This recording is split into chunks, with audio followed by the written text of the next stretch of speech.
so much ammunition when we get back to the menu on Monday. Anyway, our next speaker is Jonathan Munn. Jonathan is the co-founder and chief box packer of Conference in a Box. He's told me he loves to experiment, and he loves a good sausage dog.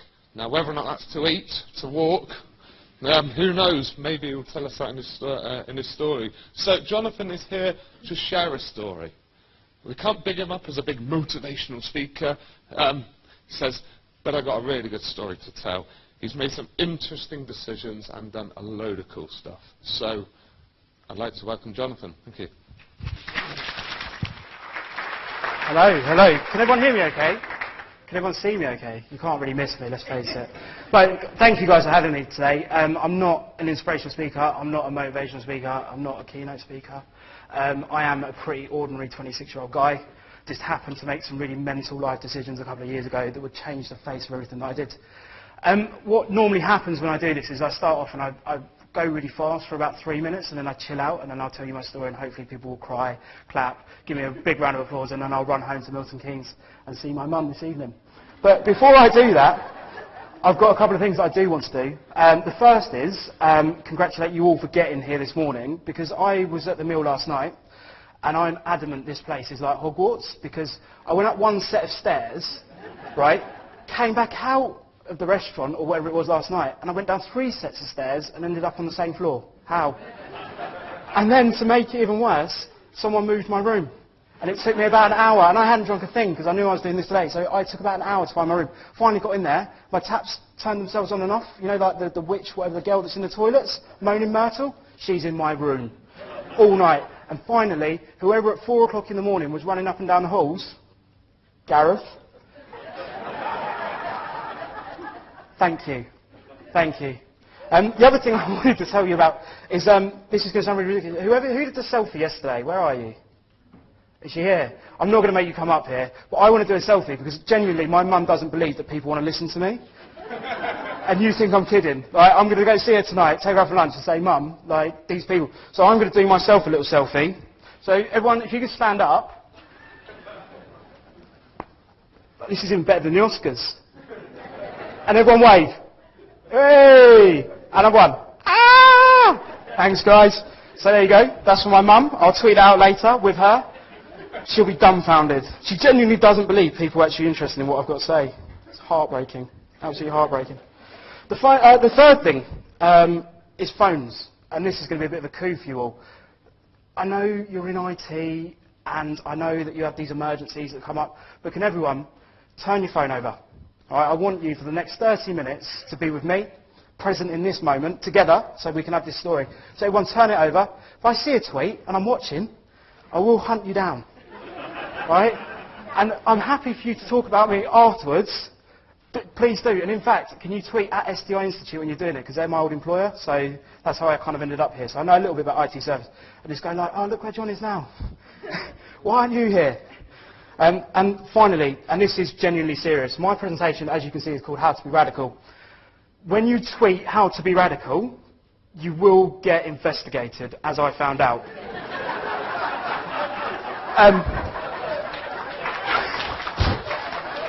So I wrote a book, and I haven't actually published it because I live in fear of MI5. But I wrote a book, and I have a website called howtoberadical.com, and I got a phone call from Scotland Yard. And they rang me up and they said to me, and this gets even worse, they rang me up and they said to me, who are you? And I was like, Jonathan Munn. And they were like, so what's this How to Be Radical? And I said, oh, it's a book I wrote. You know, an anarchist cookbook or something, I don't know. So I wrote this book, and I got this phone call, and I got a royal telling off and told to change the title, but I just never got round to it. So if you do start typing things into Twitter about being radical, don't blame me when you get a phone call. Genuinely, not even kidding. Okay, so that's my 4 points over with. What I really want to do now is share a quick story with you all, and then kind of move on to what that story taught me. Right. I, about 2 years ago, was with a lovely young lady. We lived together. Well, actually, we lived apart from each other. We lived next door to each other, which I'll tell you now, ladies and gentlemen, does not work. Okay, we both had a house. She had one and I had one, and we would kind of see each other passing in the night. And in fact, I'm Kent alumni, and I know Kent are here, some Kent people. She actually works with you guys, which I've just told Jim about. And I was with her for 5 years actually, living in Canterbury. Beautiful place, beautiful house. But I used to basically come home in an evening from work and I'd pull up on my driveway and I'd run inside and lock my door, close my curtains, turn the Xbox on. She'd bring me up and she'd go, are you in? And I'd, no. She's like, John, I can see your car. I was like, oh, it's not my car. And this went on for about 5 years. And eventually I think she just got so, I'm not going to swear, annoyed by it all, that she decided that was it. And she actually came in one night and said to me, it's over. Like, she just let herself in. What's that all about? She let herself into my flat or house and she just said, John, it's done. I can't do this anymore. And I said the most mature thing I've ever said, and I've grown up a lot, and I said, it's okay, I understand. And I watched her walk away, and I didn't see her again. And I haven't seen her for a long time. And it actually changed the course of my life because I think I was stuck in a bit of a rut. I was obsessed with stuff. Like, I was obsessed with technology. I was obsessed with I had the iPad, Xbox, PlayStation, big TV, all of these things that I thought were making me happy, but actually they weren't. And in fact, I was a really, really boring person, really, really dull. And I wasn't particularly nice to be around. So I did what any 24-year-old guy would do at the time. I called my friend and I said, let's go out and get smashed. And my friend's a little bit older than me, and he said, no, John, come round and we'll drink tea. And I was like, that's ridiculous. I don't even like tea. So I went to his house, and we sat down, and he was off making tea. And about an hour into our conversation, he disappeared into the kitchen, and like trying to fill my little feeling sorry for myself void, I picked up a magazine. And in this magazine was an article about a lady in New York who had this apartment, and in her apartment she had this baby grand piano. And her apartment was probably, you know, half the size of this, and it was her husband and 2 kids and a baby grand piano. And her friend came round and said to her, you know, you keep moaning about having no space, and you've got this big piano in your room, and I can't understand why you don't just get rid of it. And she said, I can't get rid of it because it's got so much sentimental value for me. Like, you know, it reminds me of my grandmother, it reminds me of times, like good times. And she said to her, you know, do you have any photos of you and your grandmother playing the piano together? And she said, yeah, but why? Like, what is that? And she said, well, where are they? And they were up in her loft. So all the photos, the actual memories are held in the loft, and she had this baby grand piano that she held on to. And she kept holding this thing for like 15, 20 years, and it was literally, it was spoiling her life because she didn't have this space. So her friend said to her, like, why don't you sell it? And they had a big argument, a massive falling out. And a week later, they made up again. And her friend came round and she said, where's the piano gone? And she said, oh, I decided to sell it. And she sold it for $15,000 and took her family around the world on a trip. And at this point, I went, ripped it out, stuffed it in my pocket, drank my tea, ran home, well, no, drove home, got home, fell into bed with my clothes still on, and woke up the next morning. Couldn't remember. It's like I had this drunken mist with no alcohol. It was the most peculiar thing I've ever done. And I had this piece of paper obviously stuffed in my pocket. I woke up the next day, and I went to the bathroom, and I was like, I need to get changed and go to work. This is going to be horrific. I was emptying my pockets, and I pulled it out, this piece of paper, and I read the article again. And I decided, basically, to get rid of all my stuff. And when I say get rid of all my stuff, I mean everything I owned, bar 100 things. So what I actually ended up with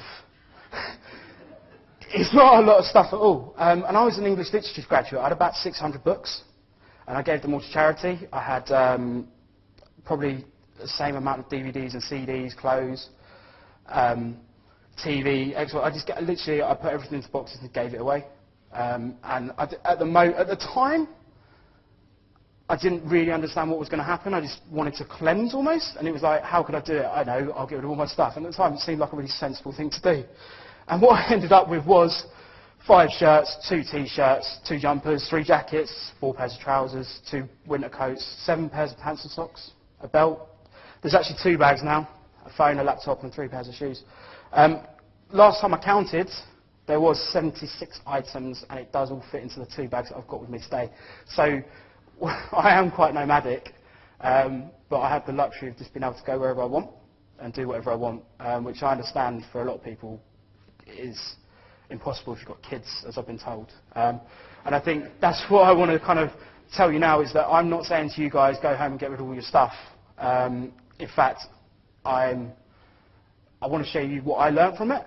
And if you want to go home and get rid of some cool stuff, or get rid of stuff and do cool stuff, then great, like, brilliant. But actually what I really want to do is share what I think are 6 really simple things that you can do to make yourselves better in your work, your life, and everything. And I know, coming from a 26-year-old guy, you're like, you know, he's a barefaced child. What does he know? I'm just really stupid. And I make really stupid decisions. And I think for like 80% of you, this is going to resonate, and you're going to be like, really cool. 20% of you are going to go, you're an idiot, and that's cool, you know. And I'm more than happy, if you want to get up and leave, do it now, because I don't want to be that person that like rams happy clappy stuff down your throat. So yeah, I've got it here. Non-happy clappy way, I pinky swear. So I pinky swear to not ram anything down your throat. But I think the first thing I need to do is actually stop talking and start doing. So the first thing that I learned, or the first big thing, was that we spend so much time in our lives talking about stuff. Like, and I imagine you all do it in change management program, any like program, you'll get in a meeting and you'll sit down. I hate meetings. In fact, next time you have a meeting, everyone drink a pint of water before you go in and stand up and watch how long it lasts. Because everyone's like, the first person to go to the toilet, you're out.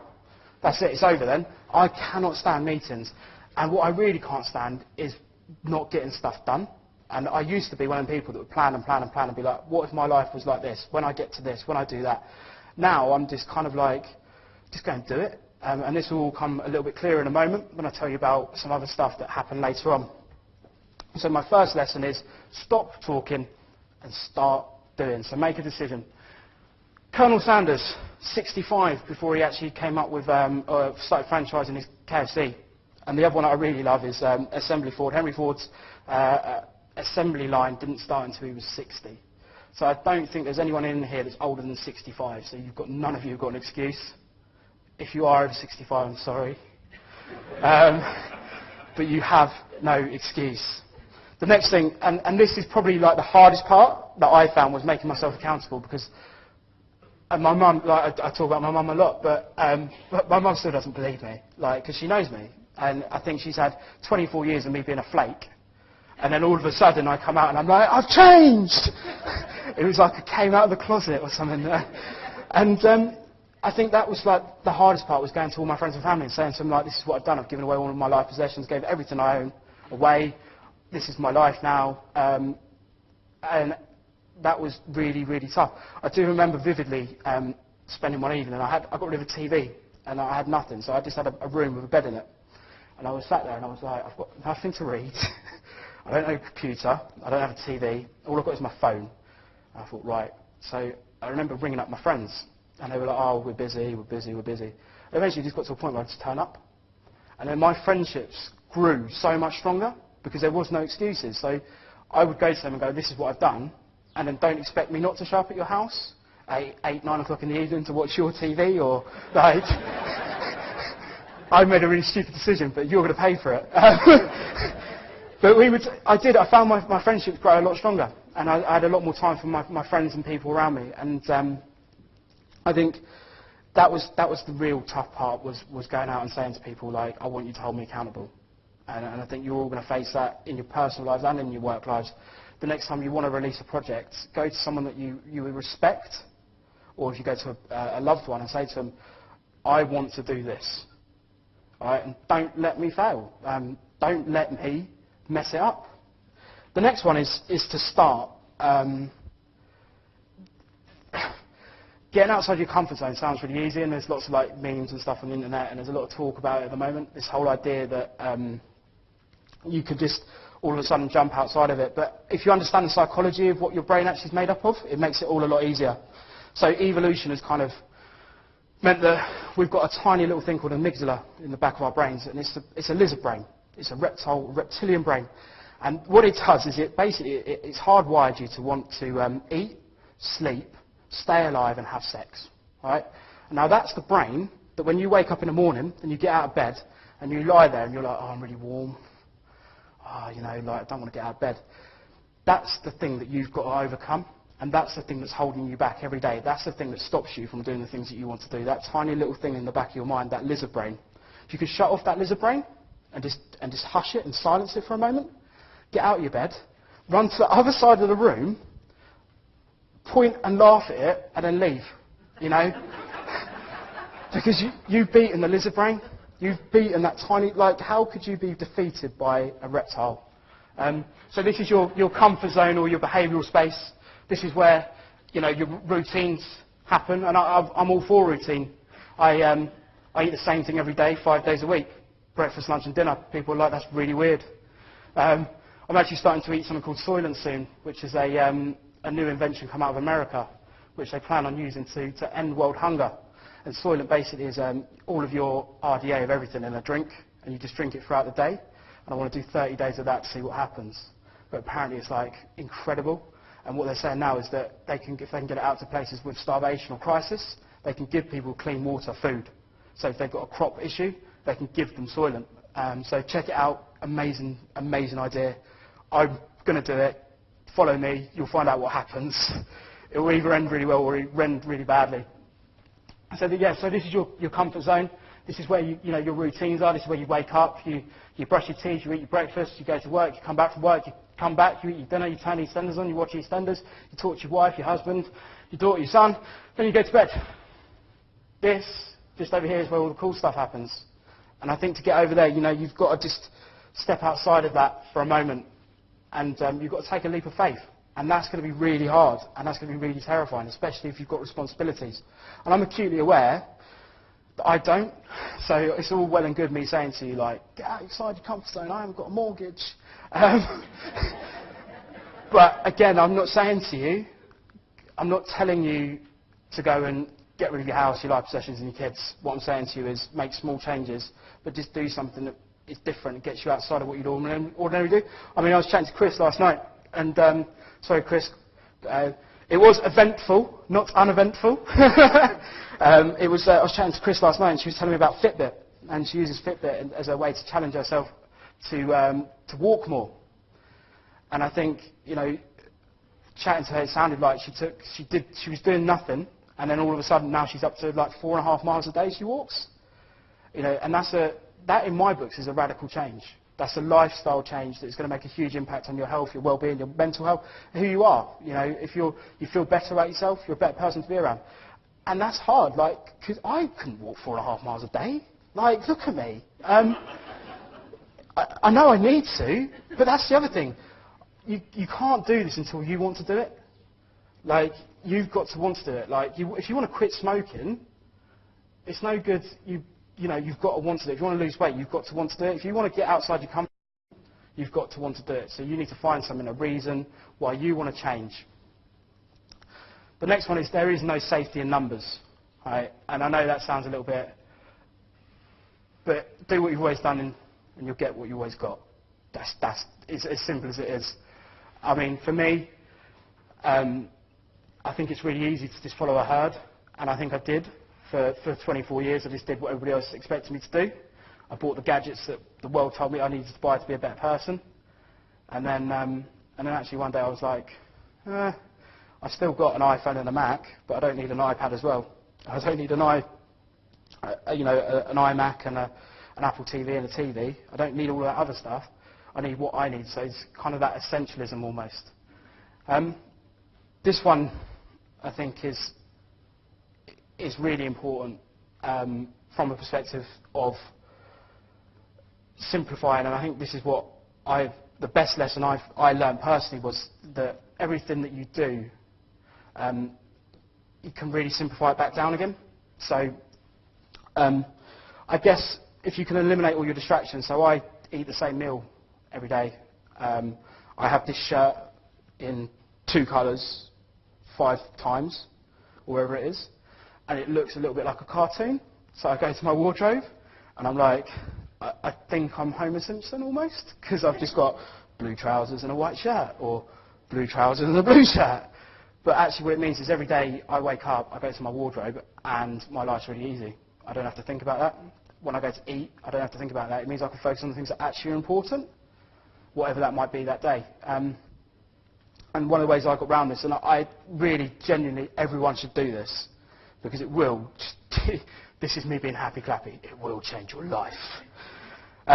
Every day, I write down in here 3 things that I want to achieve, and 3 things that are most important to me.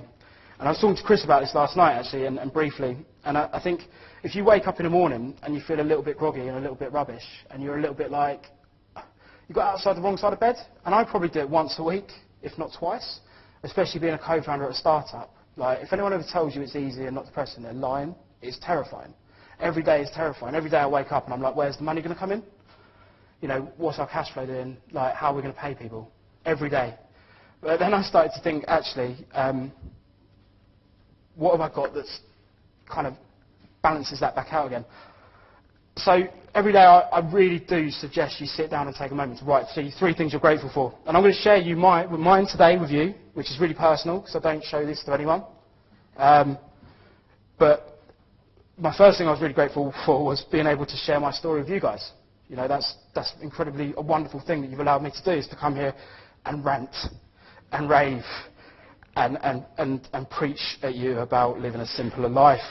The other one, which is a little bit stupid, was getting over my sore legs.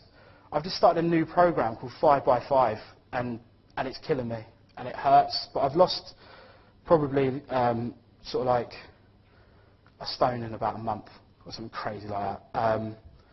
And it's absolutely agonising, but it hurts my legs so much I couldn't walk yesterday. You probably saw me hobbling around.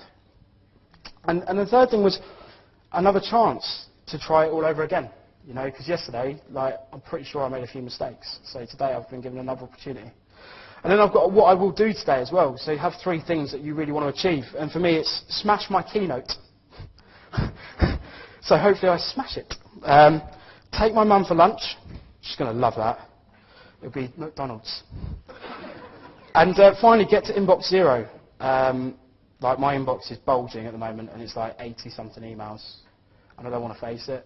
So on my train journey this afternoon, I'll get through that.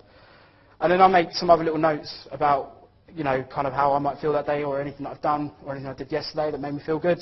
So this morning, I listened to some music, and I was like, I really like that track. I'm going to do that again. It's finding those routines and habits that make you feel good. They get you into a moment. Now, if it's good enough for this dude, I think it's good enough for me as well. He, or Obama, I mean, is the most powerful man in the world, arguably, blah, blah, blah. And I actually learned that from him. And it's something that I've adopted and changed myself. But he has what he calls sacred time. So he has 3 hours a day that are his sacred time. The first hour is for basketball. So every morning he plays basketball with his motley crew. I think he has like some agents in there. There's some of his staff. And every hour without fail, every day for an hour in the morning without fail, we'll go and play basketball. And then every evening he spends an hour with his wife and 2 kids.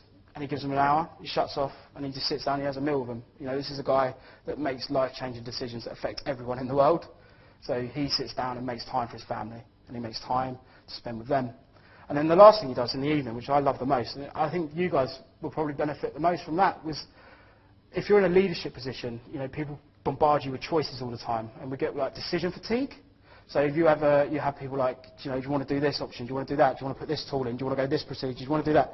What he does, he has these little sheets that say yes, no, talk further. And I highly suggest you just print some out. Have them yes, no, talk further. Stick them on the front. Let someone give you like a piece of paper and just tick it. You don't even have to have that conversation. So you can reduce all the decisions that you make. Same with him, like shirts, trousers, suits. Just does the same thing, like over and over again. And like, I know on the surface it sounds a little bit mental. Like, I'm acutely aware that most people don't want to do that, but if you can learn a little thing, I would say that would be the one that if you can go and apply tonight, go home tonight, set yourself up with that, making those decisions. Enjoy the present. It's your greatest gift. That's I stole that from a book called The Gift. I wanted to share with you another story.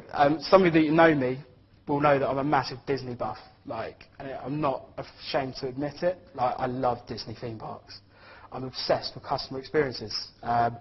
In my day job, I am a co-founder of a conference in a box, which we deliver conferences via post.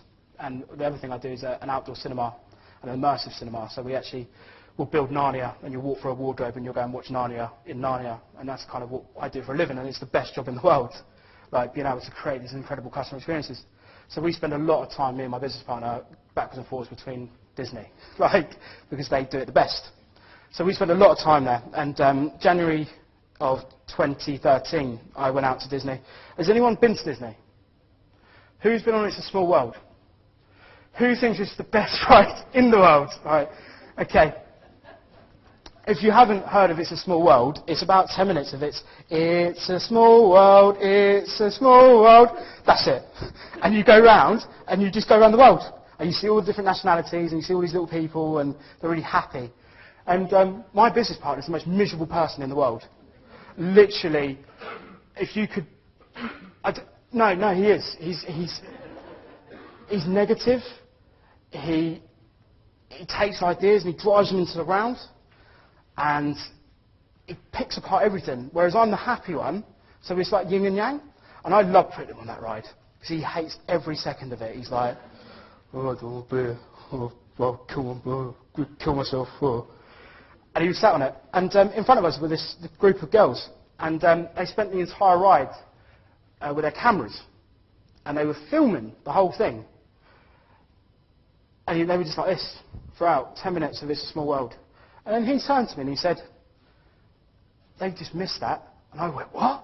And he's like, they've just missed that experience. And I was like, Dave, you're the most miserable person I know. Don't tell me you enjoyed that. And he's like, yeah, but I can tell you that that's dumb. Living our lives through a lens, living our lives through a camera, an iPad or whatever, a laptop, you're missing out on everything else that's going on around you. You miss out on all those intricate details. Next time you go to Disney, in fact, if you haven't all been to Disney by the end of next year, I'll be disappointed. Right? Because you go in and there's the Magic Kingdom, and I remember I think I was saying this to Sally. On the Magic Kingdom, there's a road called Main Street, which was meant to be Disney's image of Midtown America, and it has this really peculiar red sidewalk things, right? And Disney actually contracted Kodak to develop a paint that would reflect off the green background of the grass so people would get the best photos they can get. Who would do that? In your customer service environment that you guys will work, how far will you go? When you walk down Main Street, okay, the lights start with electric, then they go to gas, and then they go to candle. Right? And they're tiny, you wouldn't even notice them unless somebody said to you, look at that intricate detail. They mop the street. So every day, every morning, they get out and they mop the road. Really, really odd. They pump out the smell of freshly baked cookies as well. And all these details I think you'll miss if I go there and you see these people and they're like, selfie with the castle! And I think you miss out on so much. And I think, you need to be present because it is your greatest gift. You can't change yesterday. You can probably have a little bit of an effect on tomorrow, but just enjoy now. Enjoy listening to me. I actually added this one in because there was 6 ideas, and this one's come really recently. In fact, again, I was chatting to Sally yesterday. Some of you, again, that will know me know that I work for the SDI, a brilliant company, like certification. I don't work for them now. I don't endorse them, but I'm endorsing their certification program. If you can afford it, or you haven't heard about it, or anything like that, go and speak to them. It's incredible, and I've got nothing to do with them. So I left the SDI in November last year to set up my own company with my friend Dave, the miserable man. And we kind of set out on our jolly way, and we were going to do events, and we thought we'd do big data events for IT people. And what happened was we went out and asked everyone, do you want an event on big data? And everyone went no. And we went, okay, have an event on big data. I bet we've all done it, right? So 5 months in the planning, and then about 3 days before the event, we sat down, and it was probably the hardest thing that I've ever had to do. was go, we can't do this. Like, we've got to pull it. So we canned our event. We emailed everyone that was on the agenda to come, and we sent a really sincere apology and said to everyone, like, we effed up. You know, we can't deliver what we were going to deliver. It's going to be crap. We're really sorry. And the worst part of that was, for me, was that I lost a lot of money. And it wasn't my money. It was Dave's money. And that was really, really gut-wrenching, to sit there in front of your mate and go, dude, I'm really sorry. I've just probably lost you a lot of money. A lot of money. And you know what he said to me? He's a good guy, if you haven't got this. He's miserable, but he's a good guy. He goes, John, don't worry about it. I went, what? He said, you know, I'm glad you failed now. And I was like, you're mental? And he's like, John, I've lost a lot more money than that. And he said, I'm glad you failed now, because where we're going, you know, if you fail in the future, it's going to be a lot worse. And I just thought, you're a dude. Thanks. And I felt sorry for myself for about a day, actually. I felt really bad, and I didn't really know how to approach the whole situation. And then what actually happened was that everyone that I emailed sent me an email back. Probably 70% of the people I emailed sent me an email back, and they said, John, keep the money. And I was like, what? And they said, keep the money. Invest it in your next project. So I told them what we were doing. And our next project, I'm going to quickly tell you about, is something called Conference in a Box, which is ironic because you're at a conference. But we actually deliver conferences to people via the post. So a lot of your peers won't be able to make it. So what we actually do is we send you a swag box full of kit and caboodle, like all the stuff that you'd get, pens, pads, toys, chocolate. That all comes through the post, and online are all the videos. And that came out of a failure. So for you guys, I think when you're doing the work that you do in IT, like, failure should be an option, and you should proactively seek to fail, and fail often and fail fast. And I know you're all risk averse, and I know that it's like, my mind's being blown. And I'm not saying go and unplug your servers, like, or anything like that. But what I am saying is that, you know, get outside your comfort zone and be prepared to fail. And if you've got the right leadership team around you, they'll support you in that, and they'll help you back up, and they'll brush you down, and then you'll pass it on to the next person. And hopefully you're surrounded by people that I'm surrounded by in a similar sort of fashion, where they go, it's all right, because what did you learn? If you didn't learn anything, you're an idiot, and you don't deserve to be in that job. Like, there's a reason that you will work where you do, because you're good at what you do. And you've got the autonomy to make those options. And as Wayne Gretzky famously said, you miss 100% of the shots that you don't take. And if you don't know who Wayne Gretzky is, he was the world's greatest ice hockey player. He was incredible, or he is incredible. He doesn't play anymore, but he's retired. He used to spend his evenings, he had a puck tied to his ceiling, and he used to have a stick, and he'd spend hours, and he'd go to bed just doing this, playing with the puck in the air. And then he had an ice rink in his back garden his dad built him, and his grandma, he used to live with his grandma and his dad. And then his grandma would go to bed at 7 o'clock or whatever, and then she'd go to bed, and then his dad would come and wake him back up, and they'd go and play. And like, that's the kind of attitude I think you need to have with these things. It's getting up, going out there, doing it, taking the shots, failing, getting back up, brushing yourself down, because no one's going to judge you if you get back up again. People are going to judge you when you don't do it, and people are going to judge you even more when you wallow. Nobody wants to be around someone that wallows. Nobody wants to be around that person that's like, oh, my life's rubbish. I can't get anything done. Like, it's hard. I don't know what to do. Like, stop it. Just get up and do it. Just, like, shake yourself. Shake yourself back into reality. And, you know, I think it's all well and good maybe me saying it, but what I like to think is that I've experienced it, and I guess you've probably seen a lot of keynote people in the past, I hate that word, or motivational speakers, they get up and they tell you something, and it's separated from reality almost, because I often feel like when I see them that they haven't done it. But I'm telling you from my experience of 2 years of doing this, that my life has changed, and it is incredible. It's brilliant. I went from this dude that didn't want to do anything. I founded a community project, which still runs in numerous cities across the country. I was on a radio show. I had a radio show. That was brilliant.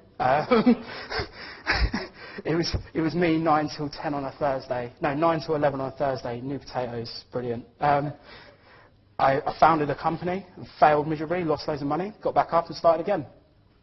And I think everything that I've learned from just giving up all my life possessions has taught me that it's not about giving up your stuff, it's about willingness to take a risk, a calculated risk to change, and being willing to embrace that failure, being willing to kind of overcome that change, holding yourself accountable, you know, and just persevering. There is not a workshop type thing, but on the note or on the theme of accountability, I would like everyone. Is everyone sat next to people they know? No? Yeah, like what I want you to do is find someone you don't know, okay? And I want you to write down your name and your email address, and I want you to write down what you're going to do in the next 3 months, right? And it can be anything, and I want you to fold it up, have the conversation with that person, fold it up, give it to that person, swap, and then I want that person to hold that person accountable and vice versa, right? Normally I'd say send it to me, and you can get in contact with me if you want, but I think it'd be nicer to come from your peers rather than me. So I'd like you all to write down something. You've got a couple of minutes. I want you to write down something you're going to do. And it can be professional, personal. I've had one guy that said that he wanted to spend more time with his family, take his kids to school.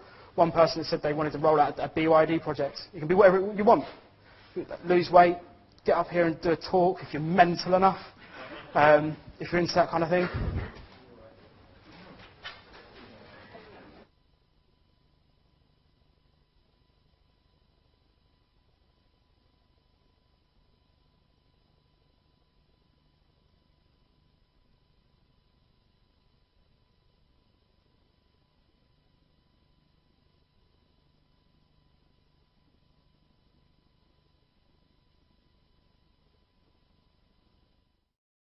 To come up with something that they want to be held accountable for. Everyone? All done? Brilliant. Have you all passed it over to the other person? Right, who's brave enough? Sorry, I'm eating sweets. I'm just walking around eating sweets. Who's brave enough to share that with the rest of the room? Yes. Fantastic. In 3 months. Good for you. Soylent. 5 by 5. In fact, come chat to me quickly. Like that thing that I found. It's brilliant, and it makes you feel good. Yes? Get some more qualifications. Fantastic. Love it. Anyone else? Fantastic. Anyone else? I'm not going to read work email for 3 weeks. I'm on holiday. That. Ooh. Do it. And do you know what? I I do it every year. read the emails or don't read them. Please leave like a really cool out of office. I always find it funny out of offices. I've got a friend who works for Google, and they kind of autonomy is a big part of what they do. And they proactively ask them to leave out of offices that like say, not I'm out of the office because such and such. It's like he'll send them out of an office. It'll be like I'm out of the office because I've gone to the Caribbean to go kite surfing for 3 weeks. Ha! Do that because you'll just spread a bit of happiness. I'm getting off on another subject here now, but yeah, you know, just take a moment to think about other people. The other thing I love doing, does anyone live near Dartford or live near a toll? Yeah? Next time you do it, pay for the person behind you. The buzz you'll get out of that. Right, literally, you're driving along and you're like, £2, made that person's day, spread a bit of happiness, you know? Right, so that's really cool. Anyone else? Yes? I'm starting for a half marathon. Nice. I'm being trained for it. Nice. 3 months? Can you do it? Yeah. Fantastic. Anyone else? No? But you shared it with each other, right? That's all right. I'm making sure everyone's got it. Well, I'll be honest with you guys. That's all I've got. Like, I'm out. But I'm more than happy to take questions. I'll answer the ones that I always get, which is, does it include pants and socks? Yes, it does. 7 pairs of pants, 7 pairs of socks. I replace them every year at Christmas with the same pairs of socks, multicoloured ones like these. That's the most frequent question. Has anybody else got any other questions?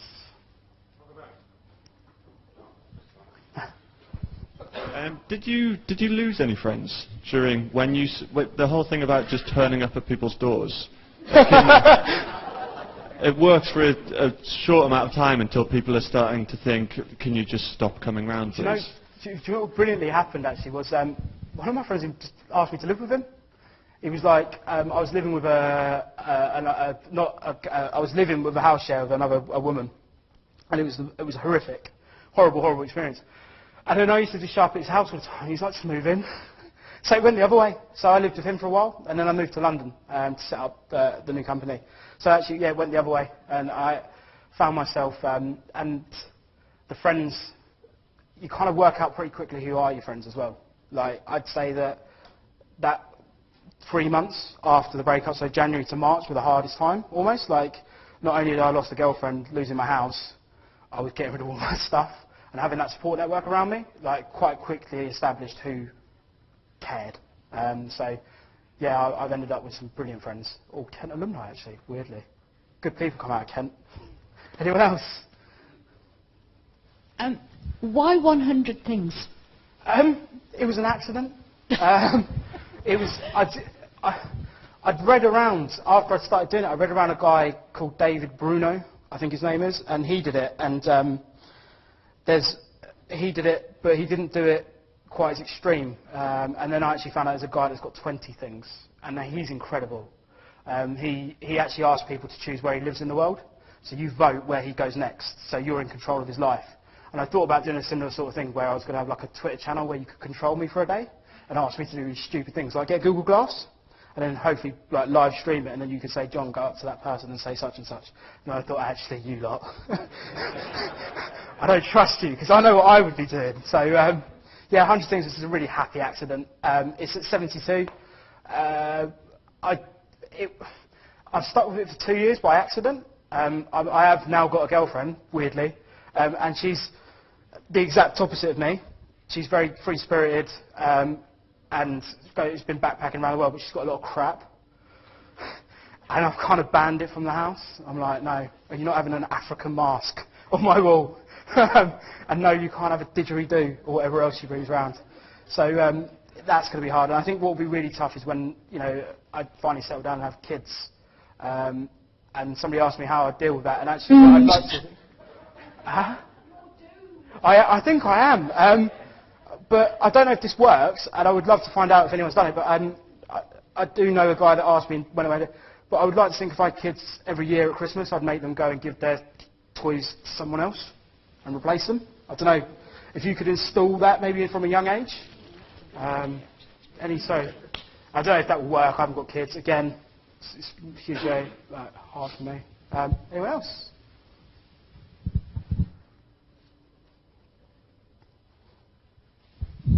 Thanks. Great talk, really enjoyed that. I'm totally with you on Inbox Zero and the minimal possessions, and Disney as well. I think the queue management of Star Tours is just something that everyone should go and see. It's all been refurbs as well, isn't it? Like, we're just going to have a conversation between me and you now. Yeah, they're experts. They're brilliant for our sort of business. I'm completely not with you about the food, though, because, you know, you said focus on what's important, and for me, that's really important. Yep. So, different strokes. But my question was simply, you said that you eat the same thing every day. I'm just wondering what it is. It's really bad. Scrambled egg and sausage and bacon, or scrambled egg bacon. Then at lunch I'll eat like a salad and chicken, and for dinner I have a really healthy dinner. My problem is, and I'll admit this, and I'm admitting this on like camera, so now everyone's going to know, I probably can demolish a tub of Ben & Jerry's a night. Like, I love ice cream. And I know I've got to stop, so that's my thing for you guys. So I'm stopping eating ice cream, because it's so bad for me. But every night I eat a lot of ice cream. So I'll have, scrambled egg and bacon for breakfast. For lunch I'll have like roast veg or salad and chicken. Same again for dinner, because I'll cook lunch and dinner at the same time. Which I know you're probably like, he's a man. And genuinely, like, because I kind of work between London and home. I just throw it all in the oven, cook it, and then I'll eat it. But it's the ice cream in the evening that's getting me at the moment. So that's got to go. But, yeah. But weekends I have a blowout. Like, I love food. I love cooking. So I kind of, like, I think you're absolutely right. Check out the artist Gilbert and George if you want to know more about it. But they eat in the same restaurant every day for like 6-month periods, and they eat the same meal. And they are mental. And that's where that was kind of inspired from. And I was like, I wonder what it'd be like. But I can't do it. I couldn't do it how they do it, which is the same thing every night, same restaurant, same chair, same suit. It's weird. Excellent. We're not so far apart then. Thanks. Any other questions? My pleasure. Thank you. Is that your phone here?